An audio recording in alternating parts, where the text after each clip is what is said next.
Chat GPT पर महारत, generative मसनूई ज़हानत की मेराज। चैट जीपीटी आज की जदीद तरीन जनरेटिव मसनूई ज़हानत की नुमाया तरीन मिसाल है।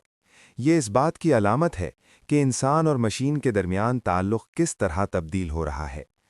ओपन एआई की तख्लीक चैट जीपीटी बड़े लिसानी मॉडल्स पर मबनी है, जो बेशुमार मतून पर तरबियत हासिल करते हैं और ज़बान को इस अंदाज में तश्कील देते हैं कि वो इंसानी इजहार से करीब तर हो। ये मॉडल रिवायती मसनूई ज़हानत के सख्त उसूलों पर मबनी तरीक़ेकार से बालातर है। ये सयाक़ व सबाक़ को समझता है, पेचीदगी को गिरफ्त में लेता है और जवाब को हालात के मुताबिक ढालता है। तहरीर, तहक़ीक़, तख्लीक़ी सोच, कोडिंग और मुकालमे तक चैट जीपीटी एक कसीर जहती टेक्नोलॉजी है, जिसने इंसान मशीन ताउन की तारीफ़ बदल दी है। तारीख़ी इर्तिक़ा, ट्रांसफॉर्मर से चैट जीपीटी तक। चैट जीपीटी की तारीख़ दरअसल कुदरती ज़बान की प्रोसेसिंग की तारीख़ है। इब्तिदाई दौर में इस्तेमाल होने वाले रिकरेंट न्यूरल नेटवर्क्स और long short term memory networks कुछ हद तक जुमलों को समझने के काबिल थे, मगर तवील जुमलों और वसी सयाक़ को महफूज रखने में नाकाम रहते थे। 2017 में attention is all you need के नाम से एक तहक़ीक़ी मकाले ने ट्रांसफॉर्मर आर्किटेक्चर मुतारिफ़ कराया। इसने साबका तरीक़ों में मौजूद ख़ामियों को दूर किया और सेल्फ अटेंशन मैकेनिज़्म के ज़रिए जुमले के तमाम अल्फाज को एक साथ समझने की सलाहियत दी। यही टेक्नोलॉजी आगे चलकर तमाम जदीद लिसानी मॉडल्स की बुनियाद बनी। ओपन एआई ने इस बुनियाद पर generative pre trained transformer series मुतारिफ़ करवाई। जनरेटिव प्री ट्रेन्ड ट्रांसफॉर्मर 1 2018 ने बड़े डेटा पर पहले से तरबियत और फिर मखसूस इस्तेमाल के लिए फ़ाइन ट्यूनिंग की ताकत साबित की। जनरेटिव प्री ट्रेन्ड ट्रांसफॉर्मर 2 2019 ज़्यादा बड़े पैमाने पर लाया गया और गैर मामूली रवानी दिखाई।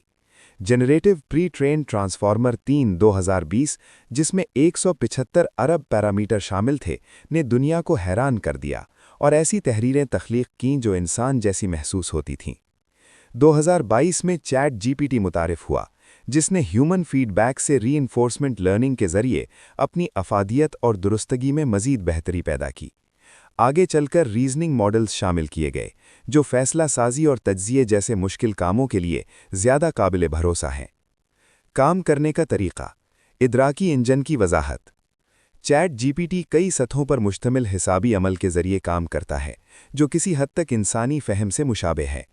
सबसे पहले मतन को छोटे हिस्सों में तकसीम किया जाता है, जिन्हें टोकन्स कहा जाता है। ये टोकन्स अल्फाज या अल्फाज के टुकड़े हो सकते हैं। हर टोकन को एक अददी शक्ल में बदला जाता है। दूसरे मरहले में ये टोकन्स एम्बेडिंग वेक्टर्स में ढाले जाते हैं, जो अल्फाज के दरमियान मानवी ताल्लुक़ को ज़ाहिर करते हैं। तीसरे मरहले में सेल्फ अटेंशन मैकेनिज़्म ये तय करता है कि जुमले में कौन सा लफ्ज़ ज़्यादा अहम है और किस दूसरे लफ्ज़ से जुड़ा हुआ है। चौथे मरहले में ट्रांसफॉर्मर की कई तहें इन ताल्लुकात को मज़ीद बेहतर करती हैं ताकि पूरे मतन का सयाक़ व सबाक़ वाज़े हो सके। पाँचवें मरहले में मॉडल अगले सबसे ज़्यादा मुमकिना टोकन की पेशगोई करता है। इस अमल को बार बार दोहराने से मुर्तबित जुमले और पैराग्राफ बनते हैं। आखिर में ह्यूमन फीडबैक से रीइंफोर्समेंट लर्निंग इस निज़ाम को मज़ीद निखारती है ताकि इसके जवाबात इंसानों के मयार के मुताबिक ज़्यादा दुरुस्त और मुनासिब हों।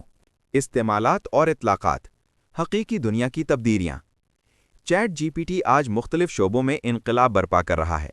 तालीम व तहक़ीक़ में ये तलबा और असातिज़ा को खुलासे तैयार करने, पेचीदा मौज़ूआत की वज़ाहत करने और तहक़ीक़ी लिटरेचर समझने में मदद देता है। सेहत और तिब में ये डॉक्टरों के नोट्स तैयार करने, रिसर्च पेपर लिखने और मरीज़ों के लिए उमूमी मालूमात फ़राहम करने में मुआवन है। सॉफ्टवेयर डेवलपमेंट में ये प्रोग्रामर्स को कोड लिखने, डीबग करने और प्रोजेक्ट तेज़ी से बनाने में मदद देता है। कारोबार और मार्केटिंग में ये कस्टमर सर्विस ऑटोमेशन, इश्तिहारी मवाद लिखने और सारिफीन के रुझानात का तज्ज़िया करने के लिए इस्तेमाल हो रहा है।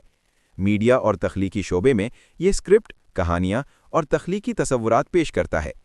कानून और पॉलिसी में ये लंबे कानूनी मुतून को सादा बनाने और पॉलिसी मुसव्वदे तैयार करने में मदद देता है। ये तमाम इस्तेमालात इस बात को ज़ाहिर करते हैं कि चैट जीपीटी इंसानी मेहनत को बढ़ा रहा है, ना कि इसे ख़त्म कर रहा है। मुस्तक़बिल के इम्कानात, मसनूई ज़हानत की अगली सरहद। चैट जीपीटी और जेनरेटिव मसनूई ज़हानत का मुस्तक़बिल गैर मामूली इम्कानात रखता है। आने वाले मॉडल्स मल्टी मॉडल होंगे, यानी वो मतन के साथ साथ तस्वीर, ऑडियो और वीडियो भी समझ सकेंगे और तख्लीक कर सकेंगे। زیادہ تر نظام ذاتی ڈیوائسز پر چلنے لگیں گے تاکہ افراد کو زیادہ کنٹرول حاصل ہو اور وہ اپنی معلومات کے مالک رہیں۔ انجن مستقبل میں مزید ذاتی نوعیت اختیار کر لیں گے جو ہر صارف کے علم، انداز اور ضروریات کے مطابق ڈھل سکیں گے۔ انسان اور مصنوعی ذہانت کے درمیان تعاون پر مبنی فریم ورک تشکیل دیے جائیں گے، خاص طور پر طب، تعلیم، انجینئرنگ اور گورننس جیسے شعبوں میں۔ ریاستی ادارے اور کمپنیاں اس ٹیکنالوجی کو اپنی بنیادی پالیسیوں میں ضم کر کے عالمی معیشت اور معاشرت پر بڑے اثرات مرتب کریں گی۔ ممکنہ خطرات اور غلط استعمال۔ اس طاقتور ٹیکنالوجی کے ساتھ خطرات بھی جڑے ہیں۔ کبھی کبھار یہ ماڈل ایسی معلومات تخلیق کرتا ہے جو بظاہر درست نظر آتی ہیں مگر حقیقت میں غلط ہوتی ہیں، جسے ہیلوسینیشنز کہا جاتا ہے۔ تربیتی ڈیٹا میں موجود تعصبات ماڈل کے جوابات میں بھی جھلک سکتے ہیں جو غیر متوازن نتائج پیدا کر سکتے ہیں۔ یہ ٹیکنالوجی دھوکہ دہی، جعلی خبریں پھیلانے اور ڈیپ فیک بنانے میں استعمال ہو سکتی ہے۔ حقوق ملکیت دانش، مصنف کی پہچان اور ذمہ داری جیسے قانونی اور اخلاقی مسائل سامنے آتے ہیں۔ آٹومیشن بہت سے روزگار ختم کر سکتی ہے جبکہ نئے مواقع بھی پیدا ہوں گے۔ ان خطرات سے بچنے کے لیے شفافیت، ضابطہ سازی اور ذمہ دارانہ استعمال ضروری ہے۔ Prompt engineering. Chat G P T کی کارکردگی کا دار و مدار زیادہ تر اس بات پر ہے کہ اس سے سوال یا ہدایت کس انداز میں دی جاتی ہے۔ اسے پرومپٹ انجینئرنگ کہا جاتا ہے۔ واضح ہدایات زیادہ درست جواب دیتی ہیں۔ پس منظر یا سیاق و سباق فراہم کرنے سے نتائج بہتر ہوتے ہیں۔ اگر جواب کی لمبائی، انداز یا شکل پہلے سے طے کر دی جائے تو پیدا ہونے والا متن زیادہ معیاری ہوتا ہے۔ آزمائش اور تکرار سے پرومپٹس کو مزید نکھارا جا سکتا ہے۔ مثال کے طور پر فوٹو سنتھسس کی وضاحت کریں کے بجائے اگر کہا جائے فوٹو سنتھسس کی وضاحت 200 الفاظ میں کریں، کلوروفل کے کردار پر توجہ دیں اور اسے ہائی اسکول کے طلباء کے لیے آسان بنائیں تو جواب زیادہ معیاری اور موزوں ہوگا۔ اسی طرح ایک مضمون لکھیں کے بجائے اگر کہا جائے 500 الفاظ پر مشتمل دلیل والا مضمون لکھیں جس میں صحت کے شعبے میں مصنوعی ذہانت کے فوائد اور نقصانات کو حقیقی مثالوں کے ساتھ بیان کیا گیا ہو تو نتیجہ زیادہ پیشہ ورانہ ہوگا۔